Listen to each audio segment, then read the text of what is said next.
Chapter 241. Teratai Hitam 3. Keheningan panjang memenuhi atmosfer yang tegang. Situasi mereka saat ini tidak dapat dipahami oleh Aileen dan Kim Ha-jin. Apa? Tiba-tiba, Aileen mengeluarkan suara tercengang. Kali ini, kata-katanya tidak menggunakan spirit speech. Petik 2. Kim Ha-jin hanya menatap Aileen. Pidato rohnya tidak berhasil padanya. Dia tidak yakin mengapa pada awalnya, tetapi kemudian dia datang dengan penjelasan yang masuk akal. Pengaruh pidato roh hanya terbatas pada mereka yang ada di dunia ini. Tapi dia tidak termasuk di dunia ini, yang menjadi stigma di lengannya sebagai bukti.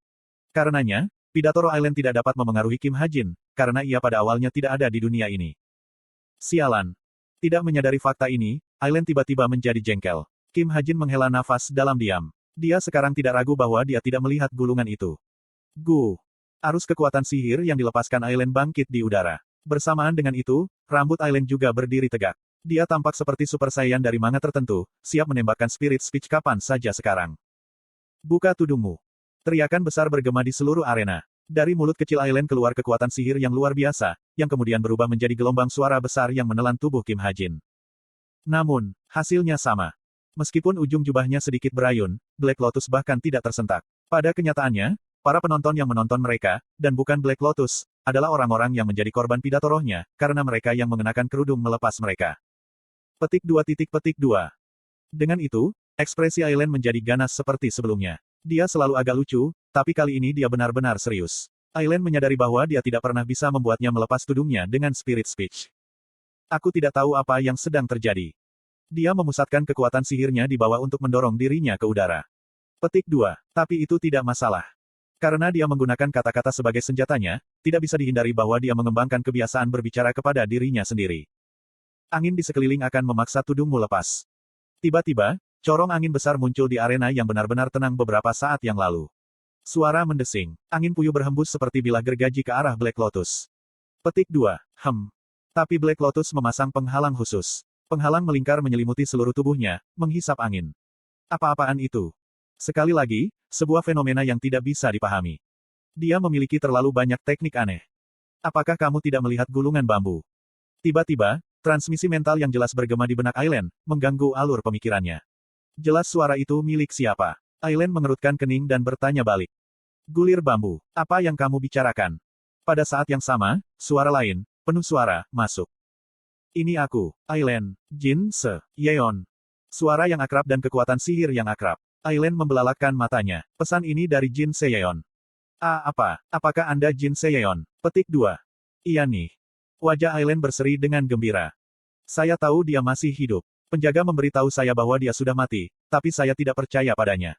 Meskipun dia berlebihan, dia bukan peringkat master untuk apa-apa. Petik 1. Di mana kamu sekarang? Black Lotus. Mengajari saya, mental, transmisi. Bakat pahlawan tingkat master memang spektakuler karena hanya butuh 2 hari bagi Jin Se Yeon untuk dapat menggunakan transmisi mental, meskipun tidak sempurna. Tentu saja, itu hanya mungkin dengan bantuan dari Black Lotus. Tidak, kataku, kamu di mana?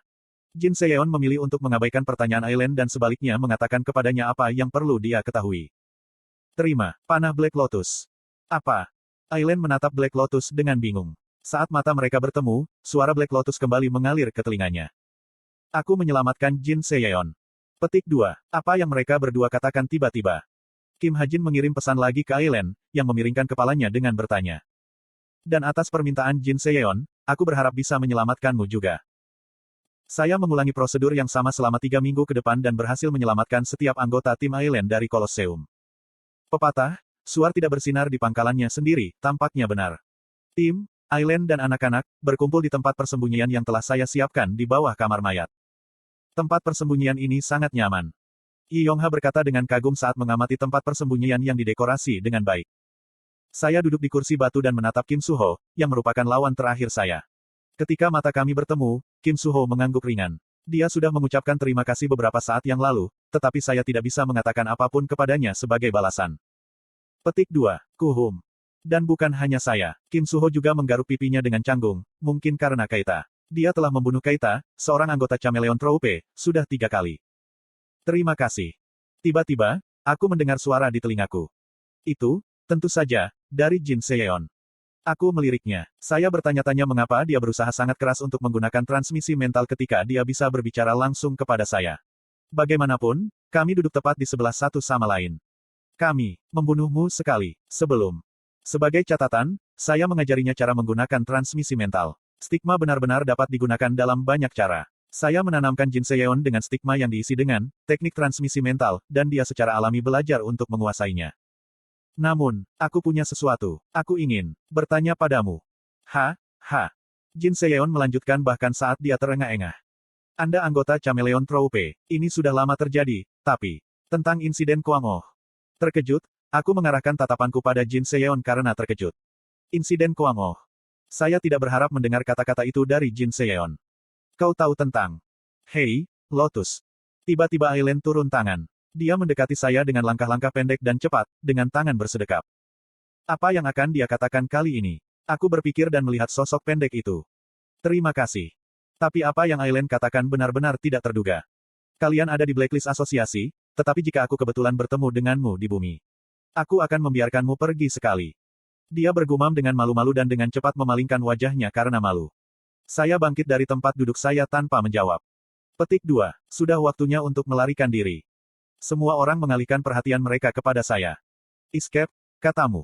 Anda tidak perlu berbicara melalui transmisi mental. Saya mencoba untuk menghentikan Jin Seyeon dari menggunakan transmisi mental di setiap kesempatan yang didapatnya. Jin Seyeon mengangguk dan mengirimiku transmisi mental lain. Saya mengerti. Tapi kamu tidak harus, kan? Anda akan memiliki 10 kemenangan segera. Petik 2. Aku menggelengkan kepalaku mendengar komentar Aileen. Kematian menungguku setelah kemenangan ke-10. Iblis tidak semurah yang Anda pikirkan. Petik 2. Lalu, aku menggali lubang di tanah. Kekuatan sihir stigma dengan mudah menembus tanah, dan keempatnya mengikuti saya dari belakang. Saya terus menuruni lubang sampai kedalaman 5 meter, lalu belok kiri. 30 kilometer langsung dari sini, dan kita harus bisa melarikan diri dari Kolosseum. Hei, pindah. Giliranku sekarang. Karena 30 kilometer jaraknya cukup jauh, kami bergantian menggali terowongan. Saya yang pertama, Aileen kedua, Yi Yongha ketiga, dan Jin Seyeon dan Kim Suho yang terakhir. Setelah 30 menit, kami tiba di tempat yang tepat. Ini cukup. Aku meraih Kim Suho, yang sedang menggali, dan menarik pundaknya. Saya mengambil alih dan mulai menggali secara diagonal. Saya merilis stigma dan lereng kaku terbentuk di depan kami. Pada akhirnya, kita bisa melihat sinar cahaya. Ah, ini dia. Aileen berteriak. Kami keluar melalui terowongan. 28F, Demon Metropolis. Kami tiba di kota setan setelah melarikan diri dari Kolosseum. Agak aneh bahwa lantai 28 berada tepat di luar lantai 27, tapi itulah cara saya menulis pengaturan. Hanya ada satu lantai yang tersisa di menara, jadi hanya pembaca terpilih yang menunjukkannya. Hah? Itu. Apa-apaan? Pesta itu menatap pemandangan kota dengan linglung. Kota iblis benar-benar berbeda dari kota manusia. Ada mata di gedung-gedung mereka, dan mereka bernapas seolah-olah mereka hidup. Ini sangat aneh. Jika neraka ada, ini akan menjadi representasi yang baik. Semua orang membeku sejenak di hadapan pemandangan yang jahat. Saya mengambil manfaat dari gangguan mereka dan berbisik pelan. Spartan, bawa aku ke bumi. Spartan dengan cepat menanggapi permintaan saya.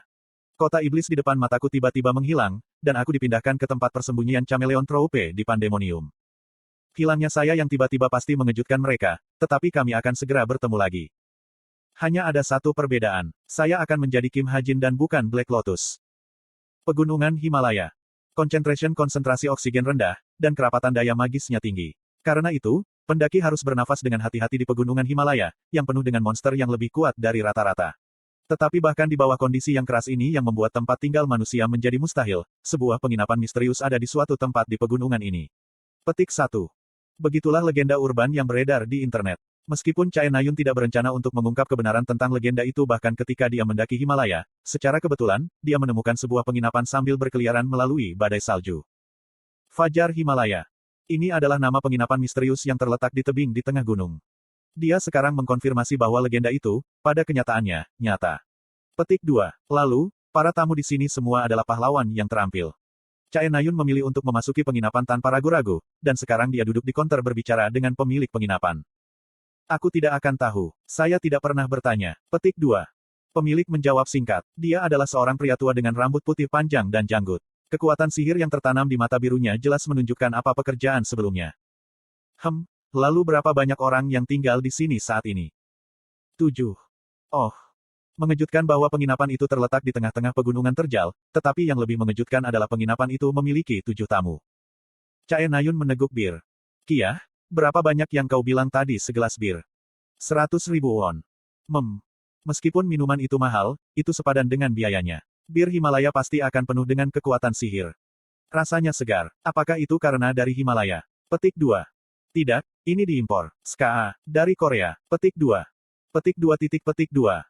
Kamu tahu apa yang mereka katakan, apapun dari Korea itu bagus. Padahal, aku tidak akan pernah membayangkan perkataan seperti itu ketika aku berusia 20-an. Petik 2. Chae Nayun melihat ke dalam gelas bir. Memang terlalu keruh untuk menyimpan kekuatan sihir. Tetapi mengingat di mana dia berada, harganya tidak terlalu buruk. Ngomong-ngomong, mengapa kamu membangun penginapan di tempat seperti ini? Petik 2 titik petik 2. Pemilik tidak menjawab. Tiba-tiba dia melihat 3 bekas luka di pipinya. Dia menatap bekas luka dalam diam, dan pemilik tertawa dan berkata, jika Anda memiliki sesuatu yang ingin Anda tanyakan, tanyakan saja. Ah, kuhem. Chae Nayun batuk kering. Dia bertanya langsung. Apakah kamu melihat seorang pria? Dia terlihat seperti ini. Petik 2. Chae Nayun mengambil beberapa foto Kim Jong-ho. Foto pertama menunjukkan penampilannya yang biasa, dan sisanya memiliki rambut acak-acakan, jenggot, dan perubahan-perubahan lainnya yang mungkin dipotret di wajahnya. Petik 2 titik petik 2. Pemiliknya dengan cermat mempelajari foto-foto itu. Aku tidak tahu. Saya mungkin pernah melihatnya di suatu tempat. Petik 2. Dia menjawab dengan ambigu dan melirik pedang di punggung Chae Nayun. Ngomong-ngomong, apakah kamu wanita pedang? Maaf. Oh ya. Pemiliknya tersenyum diam-diam. Senyumnya kuat dan menggerakkan. Dia mengangkat foto di tangannya. Kurasa aku sudah melihat pria ini. Dia memperkenalkan dirinya sebagai ahli patologi forensik, saya percaya. Petik 2. Kim Jong-ho, seorang ahli patologi forensik. Mata Chae Nayun membelalak mendengar ucapannya. Lalu, kemana dia pergi? Apa dia tinggal di sini? Petik 2. Chae Nayun melompat berdiri dan menatap lurus ke mata pemiliknya. Namun, ketika dia berdiri, dia menyadari betapa besar dia. Bahunya selebar gunung, dan tinggi dan fisiknya tampak tak tertandingi bahkan oleh pria terkuat sekalipun. Apakah kamu ingin tahu? Iya nih, aku harus tahu. Meski begitu, Chae Nayun melanjutkan tanpa diintimidasi. Senang kau ada di sini. Saya mulai bosan. Petik 2. Pemilik tiba-tiba memberinya senyum ramah. Aku akan memberitahumu jika kamu menang melawan aku. Permisi. Kamu bilang kamu seorang pendekar pedang. Kata-katanya terlalu tiba-tiba, tetapi Chae Nayun segera tersenyum kecil. Senyum itu sebenarnya menyeringai, campuran ejekan dan keheranan. Yah, aku sebenarnya adalah pahlawan yang cukup kuat. Setiap tamu di sini. Petik 2. Jangan salahkan aku bahkan jika kamu terluka. Tentu saja. Chae Nayun mengangguk. Dia memang terlihat cukup kuat, tetapi dia sudah berusia lebih dari 70 tahun. Belum lagi, dia belajar banyak saat mendaki Himalaya. Kalau begitu, mengapa kita tidak memperkenalkan diri terlebih dahulu? Saya Chae Nayun. Saya seorang pahlawan yang bekerja untuk Essence of the Stride. Itu adalah guild peringkat 1 saat ini di dunia. Petik 2. Petik 2. Chae Nayun. Secerca aneh muncul di mata pemilik. Dia tampak lebih tertarik pada namanya daripada apapun. Iya nih. Apakah kamu, cucu Chae Jochul? Hah? Bagaimana kamu tahu? Apakah Anda kenal kakek saya? Petik 2. Chae Nayun memiringkan kepalanya ke samping. Pemiliknya tertawa kecil. Aku tidak pernah membayangkan akan bertemu cucu perempuan Chae Jochul di tempat seperti ini, dia bergumam, mengenang. Bagaimanapun, senang bertemu denganmu. Nama saya adalah. Jika dia berkenalan dengan kakek, dia bisa saja mengatakannya. Chae Nayun menggerutu dalam hati, dan pemilik melanjutkan. Hein. Maaf. Ketika dia mengungkapkan namanya, Chae Nayun bingung. Heinkes. Dia telah mendengar nama itu. Bahkan, itu adalah nama yang akan diketahui pahlawan. Nama itu bahkan ada di buku teks. Prestasinya dicatat secara rinci dalam banyak biografi, ketika Heinkes meninggalkan jejak abadi tentang sejarah pahlawan. Maksudmu kau, roh baja, Heinkes. Penguasa baja, Krine Heinkes. Seorang anggota bintang 9 yang cemerlang dan luar biasa. Jadi nama itu masih ada. Heinkes tertawa kecil dan menggelengkan kepalanya. Jangan panggil aku seperti itu. Sekarang saya kehilangan hadiah saya tidak lebih dari seorang lelaki tua. Petik 2. Kuil Plusia. Setan Plucas menangkap manusia yang telah mengawasi pelipisnya dari luar. Pandangan iblis mencapai jauh dan dia menjulurkan lengannya dari tempat dia duduk untuk menyeret rambut manusia ke arahnya. Manusia yang ditangkap melompat mundur seperti katak begitu dia menatap iblis. Iblis merobek kepala manusia, melepaskan isi perutnya, dan menggambar bintang Daud bersama mereka. Dari darah manusia dan pesta siksaan, Plucas bisa merasakan kekuatannya kembali kepadanya. Plucas Nim, aku melihat penyusup. Sebuah suara bergema di telinga Plucas. Itu milik jin yang ditunjuk Plucas sebagai kepala pelayannya. Dia mendengarkan pelayannya saat dia duduk di singgasananya. Aku harus memanggil bala bantuan.